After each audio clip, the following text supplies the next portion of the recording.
Placer radical, despertar radical, la vagina libertadora. Cuanto más sabía respecto a los últimos avances de la ciencia cerebral sobre la excitación femenina, y cuanto más me adentraba en la antigua práctica del Tantra, más me parecía que algunos investigadores espirituales hindúes que vivieron hace siglos descubrieron casi por completo una serie de conocimientos acerca de la conexión entre la mente y el cuerpo en relación con la sexualidad que la ciencia occidental ahora empezaba a vislumbrar. De hecho, estas dos tradiciones, la occidental médico-sexológica y la oriental tántrica, están comenzando a intercambiar información. En las prácticas tántricas, cuando se mira profundamente a los ojos de una mujer, lo que se hacía era estimular a través de su mirada la respuesta neurobiológica para la que todas las mujeres están preparadas. Mirando a las pupilas dilatadas, las mujeres evalúan de forma instintiva, esto lo hacen ambos sexos, el nivel de salud y de excitación de una posible pareja sexual.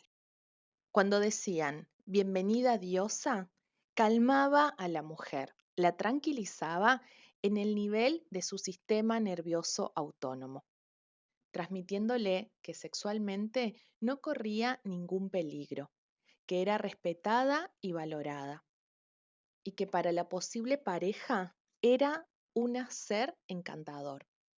Así es como conseguía que el sistema de la mujer se preparase, que los pezones se endureciesen, que su piel se sonrojara y que su vagina se lubricara. Debido a las fuertes conexiones entre los hemisferios del cerebro femenino, más fuerte que las del cerebro masculino, cuando verbalizaban imágenes positivas sobre la vagina, la mente y el cuerpo de las mujeres, estaban mejor preparados para empezar a procesar imágenes y pensamientos sexuales. Puesto que las mujeres reaccionan a las caricias con una respuesta cada vez más relajada, el masaje tántrico, no sujeto a la presión de cumplir objetivos ni a ninguna otra parte, potencia el ciclo femenino positivo de una mayor relajación y por consiguiente una mayor excitación. El Tantra, visto así, no es que presente muchos misterios, en absoluto. Es más bien una forma de neurociencia aplicada que activa intencionalmente la conexión del cerebro con los órganos sexuales. Voy a llamar red de la diosa al sistema nervioso autónomo, en tanto inductor del misticismo en las mujeres, junto al sistema sexual y todos los demás sistemas del cuerpo femenino, que trabajan conjuntamente trascendiendo lo que en Occidente identificamos solo como sexo, pero que resulta vital para la salud sexual y emocional de las mujeres.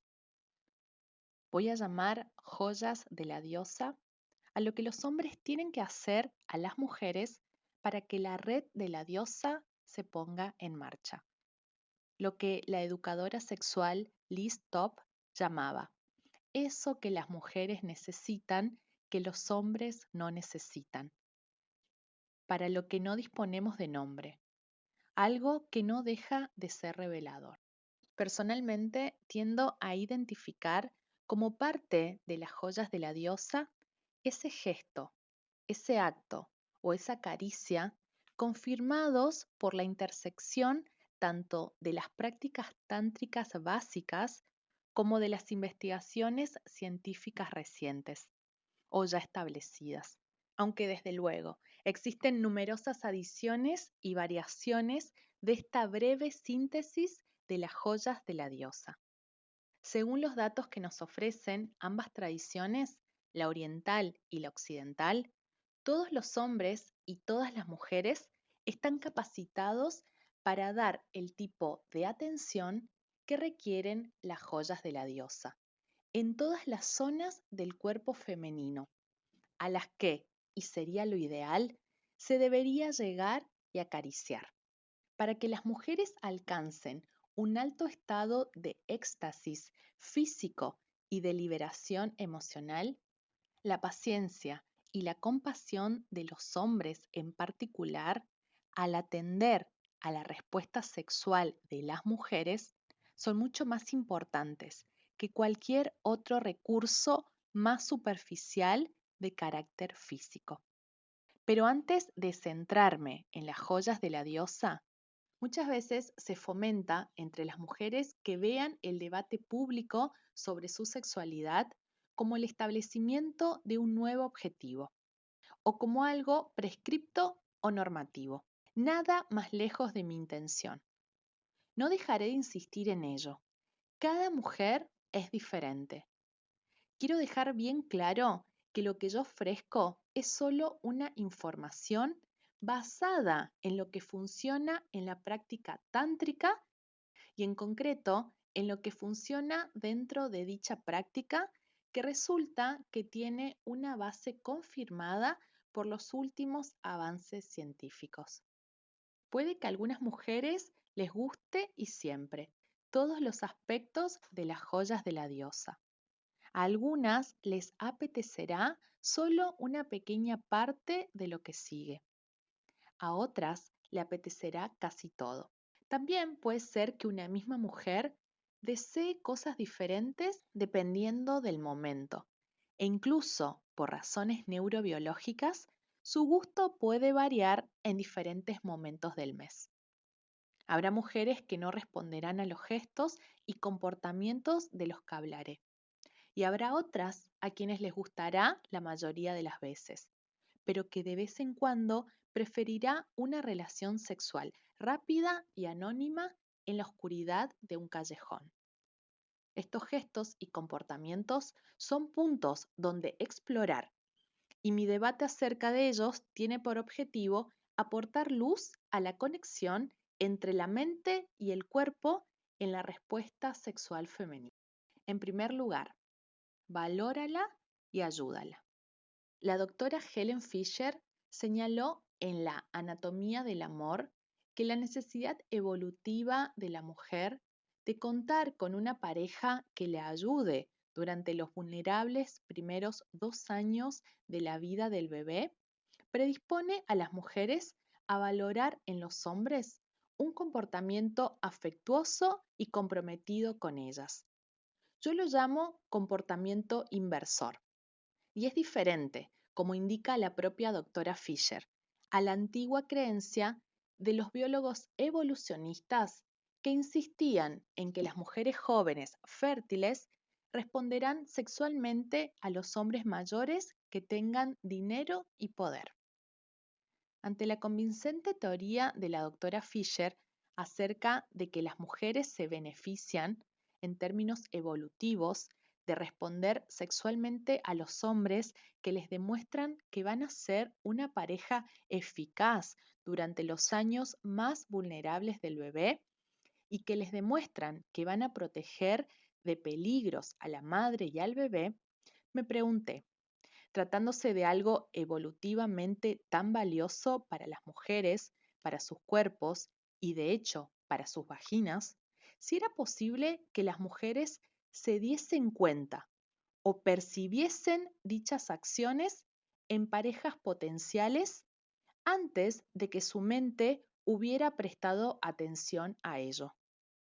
Del mismo modo que los últimos avances científicos habían establecido una base biológica para la respuesta instintiva a las personas.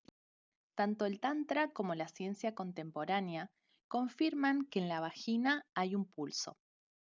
En efecto, dicho pulso se ha medido en varios estudios sobre la respuesta sexual femenina realizados en Occidente recientemente. La mayoría de las mujeres han sido educadas para que no presten atención alguna a este pulso fuera de un contexto sexual. Cuando llamamos la atención de las mujeres sobre esta pulsión en la vagina, sutil, constante y muy característica, resulta que la notan en la mayoría de circunstancias y desde luego, muy a menudo, también en contextos no sexuales. Parece plausible que este pulso le diga mucho a la mujer sobre su escenario emocional, si carece de peligros y hasta qué punto está sexualmente segura y valorada en él. Ninguna de las personas con las que hablé, ya fuera personalmente o en línea, había oído hablar del concepto de pulso vaginal. Tampoco yo, hasta que realicé la investigación para este libro.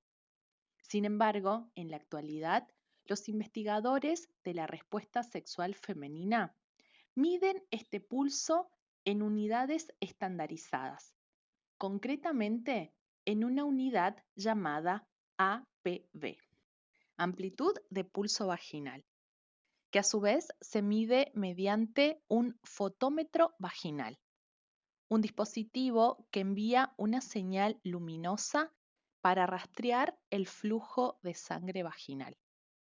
Y están descubriendo importantes conexiones entre el APV y la respuesta sexual femenina.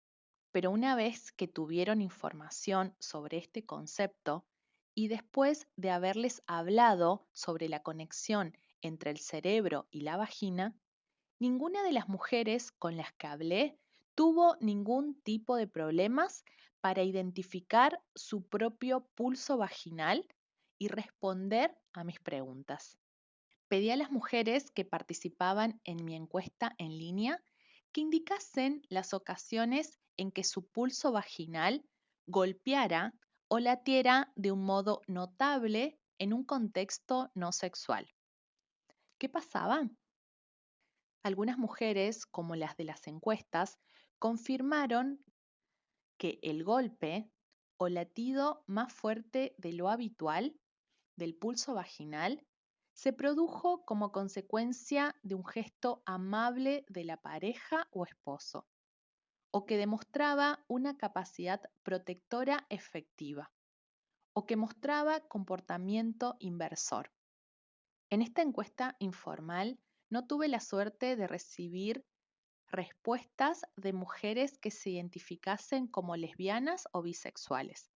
Desde luego sería muy interesante un estudio cuantitativo para saber si las mujeres de todas las orientaciones sexuales experimentan el pulso vaginal del mismo modo cuando sus amantes hacen cosas parecidas, o si son cosas diferentes las que provocan el pulso en las mujeres de diferentes orientaciones sexuales. Sentí el pulso vaginal cuando mi novio y yo estábamos de compra en un supermercado. Y él me recordó, yo me había olvidado, que teníamos que comprar comida para mi gato. Sentí el pulso cuando mi marido me llevó a cenar para celebrar mi cumpleaños y apartó la silla para que me pudiera sentar a la mesa. Estábamos de camping y me di cuenta de que mi almohada olía a moho. Mi marido me cedió la suya y en lugar de almohada utilizó su chaqueta. Entonces lo sentí. A veces el pulso es tan fuerte que es casi incómodo. Sí, entonces quise hacer el amor para aliviar la tensión. Lo noté mientras mi esposo enseñaba a nuestro hijo a arreglar su bicicleta. Algunas mujeres dijeron haber notado el pulso vaginal cuando su pareja mostró fuerza física, creatividad artística o cierto tipo de habilidad o dominio de sí mismo o de la apertura emocional. Muchas de las respuestas de las mujeres a estas preguntas indicaban que si la capacidad del hombre para ofrecer seguridad emocional y afecto puede tener efectos eróticos de las mujeres heterosexuales, también puede tener esos mismos efectos captar la capacidad de un hombre para la creatividad y para la aventura o el riesgo. El doctor Faust explica esta aparente contradicción con la naturaleza dual del sistema nervioso autónomo de las mujeres, al que les gusta estar relajado y a la vez que lo estimulen. Sin duda, esto ayuda a explicar por qué generación tras generación las adolescentes y las chicas jóvenes gritan con entusiasmo sexual después de haber oído cantar a sus estrellas de rock favoritas. El canto activa el sistema nervioso autónomo. El doctor Faust también señaló que el sistema nervioso autónomo de la mujer se relaja más fácilmente cuando no tiene estrés malo, pero que el estrés bueno, como el provocado por escenarios emocionantes y peligrosos, pero aún bajo control, puede resultar sexualmente atractivo, sobre todo para las mujeres con baja activación inicial del sistema nervioso autónomo. Desde luego no esperaba encontrar eran respuestas que revelasen que las mujeres experimentan el latido vaginal con más intensidad en contextos que nada tienen que ver con el sexo, ni tan siquiera con la relación con otras personas. Y en cambio, sí está relacionado con lugares en los que encontraron belleza estética o belleza natural, en los que reafirmaron su propio poder o su propia identidad.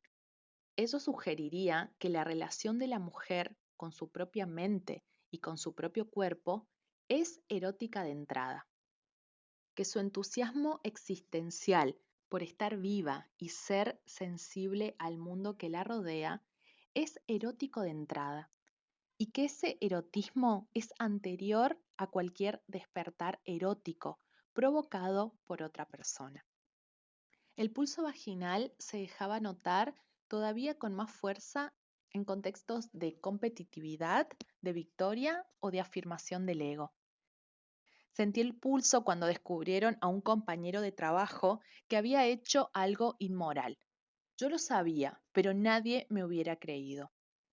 No es que me sienta orgullosa de ello, pero es cierto, me sentí fuerte. Lo sentí cuando crucé la línea de la meta en una maratón. Me sentí el pulso en mi primera exposición de arte, al escuchar los elogios de los visitantes a mis obras. Evidentemente, el pulso vaginal no es solo una manera de que la mujer perciba su propia excitación sexual, sino que además parece ser una manera para que la vagina informe continuamente a la mujer acerca de muchos otros aspectos de su propia persona. Llévale flores, enciende una luz tenue, relájala. En She's Gotta Have It, la película de Spike Lee de 1986, se produce el siguiente diálogo entre un hombre y una mujer que acaban de empezar a besarse. ¿A dónde vas?, pregunta el hombre sorprendido cuando la joven Nola se levanta de la cama. A buscar velas, responde ella seductoramente. ¿Estás segura de que tienes bastantes? Y señala con un gesto sarcástico las docenas de velas que hay detrás de ellos. ¿No las hueles? Las velas están perfumadas, responde ella, todavía en voz baja. Sí, huele bien, responde. Oye, ¿por qué no te desnudas? Esto es un clásico de la falta de comunicación entre sexos. Nola no está solo tratando de conseguir las velas. Lo que pretende es entrar en un estado en el que su sistema nervioso autónomo se altere y se estimule para aumentar la intensidad de su orgasmo. Pero su amante piensa que está perdiendo el tiempo y que en lugar de querer conseguir un ambiente, sería más útil ir al grano. Para el cerebro de Nola, la luz de las velas forma parte de su deseo físico. No se trata únicamente de una mera cuestión decorativa. Louann Brissendin lo explica desde una perspectiva neuroquímica en el cerebro femenino. Por fin, todo estaba en su sitio. Su mente estaba calmada. El masaje ha dado su fruto. Las vacaciones siempre eran el mejor lugar. sin trabajo, sin preocupaciones, sin teléfono ni correos electrónicos. No hay otro lugar mejor para que el cerebro de Marcy funcione. Podría soltarse y dejar que sucediera. Su centro cerebral de la ansiedad se iba cerrando. La zona de la toma de decisiones no se iluminaba con tanta intensidad. Las constelaciones neuroquímicas y neurológicas se alinean listas para el orgasmo. Curiosamente, el encendido sexual de la mujer sexual empieza con un apagón cerebral. Los impulsos solamente pueden correr hacia los centros de placer y desencadenar un orgasmo si la amígdala, el centro cerebral del miedo y la ansiedad, se han desactivado. Antes de que la amígdala se haya apagado, cualquier preocupación en el último minuto puede interrumpir la marcha hacia el orgasmo. El hecho de que una mujer necesite ese paso neurológico adicional explica por qué la mujer tarda entre 3 y 10 veces más que el hombre de promedio en llegar al orgasmo. Las terminaciones nerviosas en la puerta del clítoris conectan directamente con el centro del placer en el cerebro femenino. Si el miedo, el estrés o la culpa interfieren en la estimulación, el clítoris se detiene en seco. El clítoris es un verdadero cerebro debajo de la cintura. La calidad de los orgasmos de la mujer depende notablemente de la iluminación y de lo acogedor y bonito que sea el entorno en el que está haciendo el amor.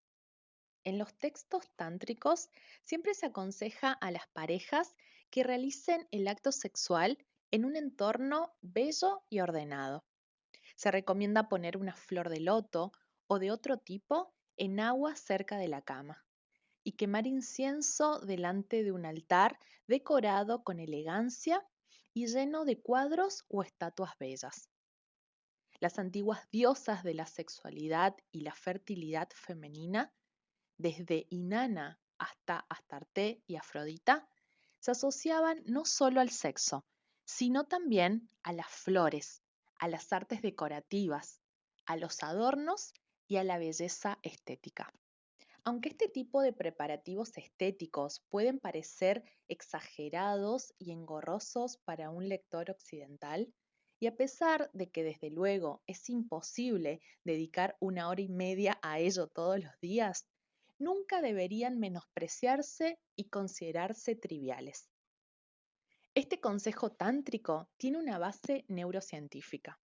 La luz tenue, las flores, una serie de detalles para que la mujer se sienta cómoda, como por ejemplo prepararle un baño, son factores con los que será mucho más probable de que se logre un estado de relajación profunda en la mujer, ya que prepararán su sistema nervioso autónomo para alcanzar un mayor nivel de excitación.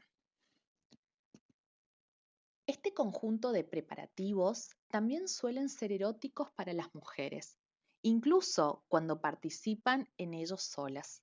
Cuando una mujer se pone ropa interior delicada, se perfuma o enciende velas y llena la habitación de flores, esto la hace sentirse excitada y capaz de excitarse.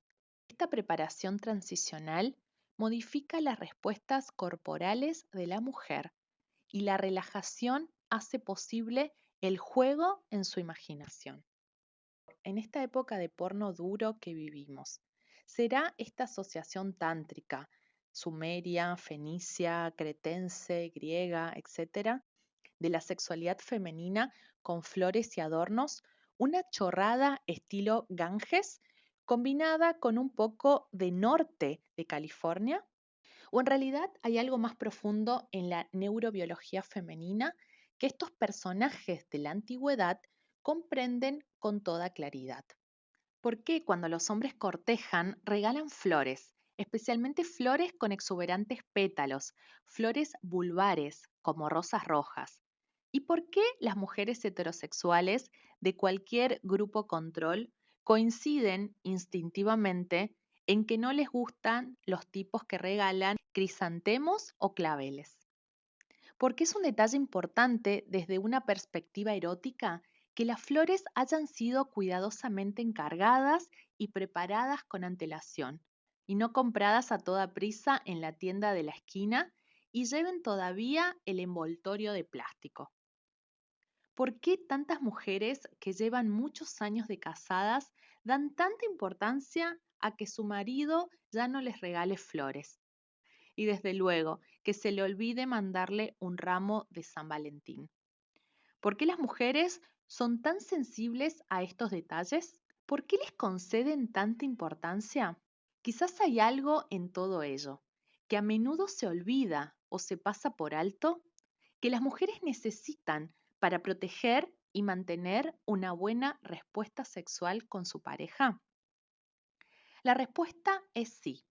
No todas las mujeres desean velas, flores o música. Hay mujeres a las que le apetece otro tipo de detalles más provocativos, pero casi todas desearán que se tenga con ellas detalles o gestos preparatorios especiales. Incluso si a la mujer solo le apetece un encuentro físico rápido y apasionado. Su deseo será mayor si el hombre, en cualquier otro momento del día, ha tenido algún gesto que ella experimente como romántico o ha expresado también su deseo. Cuando los hombres, con el paso del tiempo, se olvidan de estos detalles o piensan que ya no importan, por ejemplo, como ya están casados, ¿qué razón hay para tener que seducirla cada vez que van a hacer el amor? Están propiciando, sin darse cuenta, que para la mujer sea cada vez más difícil y problemático desearlos con pasión. Ya hemos visto lo fundamental que es el papel del sistema nervioso simpático, o sea, la relajación en la preparación del cuerpo de la mujer para que se excite. Los investigadores de un estudio sobre un fenómeno no relacionado, el famoso trabajo realizado en 1981 por Perry y Whipple sobre el punto G y la eyaculación femenina, se refirieron a ciertos aspectos secundarios, de cuya importancia quizás no fueron conscientes, sobre el entorno en el que llevaron a cabo las pruebas relativas a las sensaciones vaginales de las mujeres objeto de su estudio.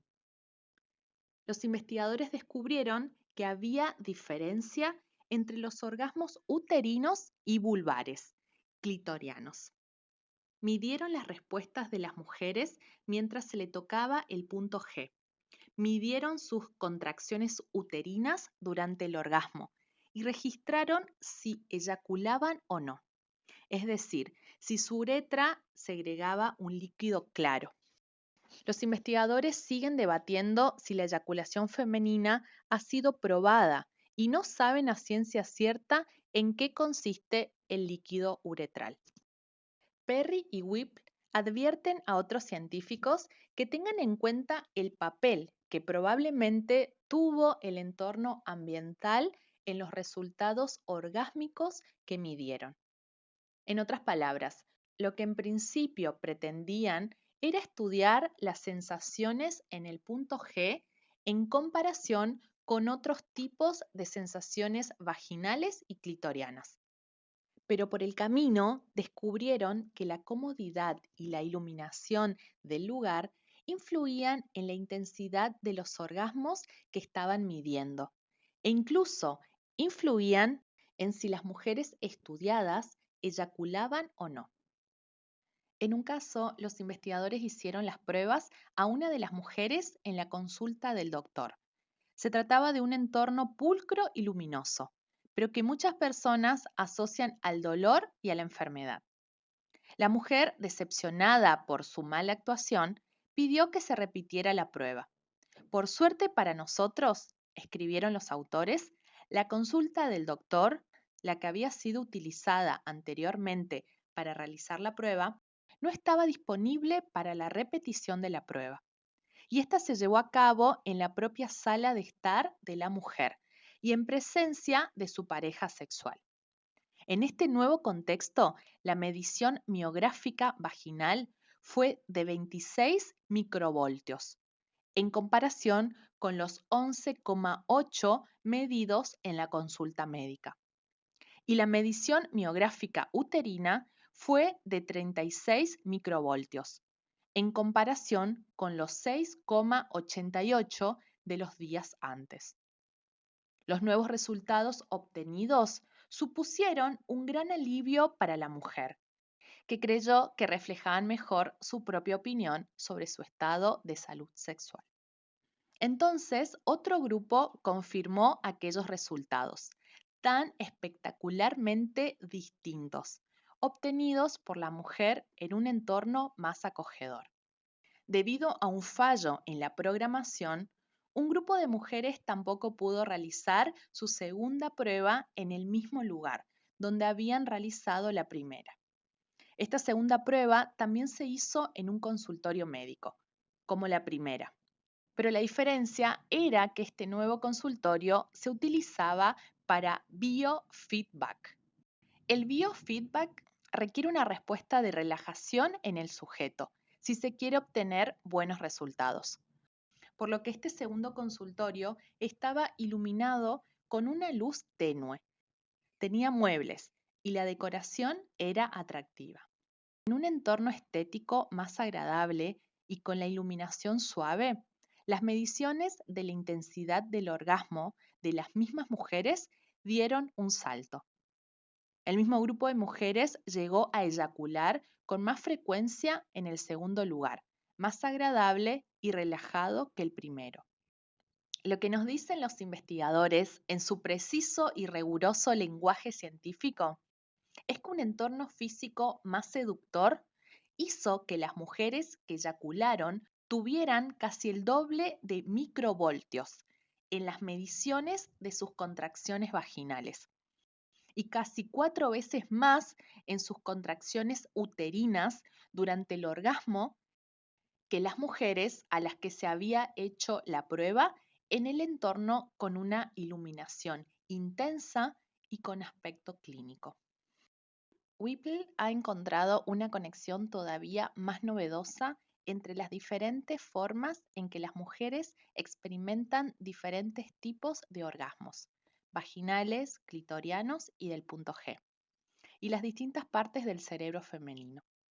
En una presentación de 2011, mostraron que efectivamente las sensaciones y los orgasmos de clítoris, vagina y punto G se manifiestan en partes diferentes, es decir, separables, pero relacionadas del cerebro femenino. Y no solo eso, sino que además descubrieron que las mujeres utilizan diferentes descriptores emocionales y sensoriales para referirse a los orgasmos de clítoris, vagina, punto G y orgasmos mixtos, los preferidos por la mayoría de las mujeres. Las diferencias están bien documentadas en su trabajo, que Whipple llama orgasmo profundo, al orgasmo cervical o del punto G, y diseñó un vibrador específico para activarlo. La conclusión que llegaron los autores en su anterior estudio de 1981 es clara y potencialmente muy emocionante. Este análisis post-hoc sugiere que en futuras investigaciones sobre el funcionamiento sexual será necesario prestar una cuidadosa atención al lugar en el que se realicen los experimentos y a sus características sexuales o antisexuales. Muchas mujeres me han hablado sobre las cosas que creen que han perdido sexualmente en sus relaciones de largo recorrido.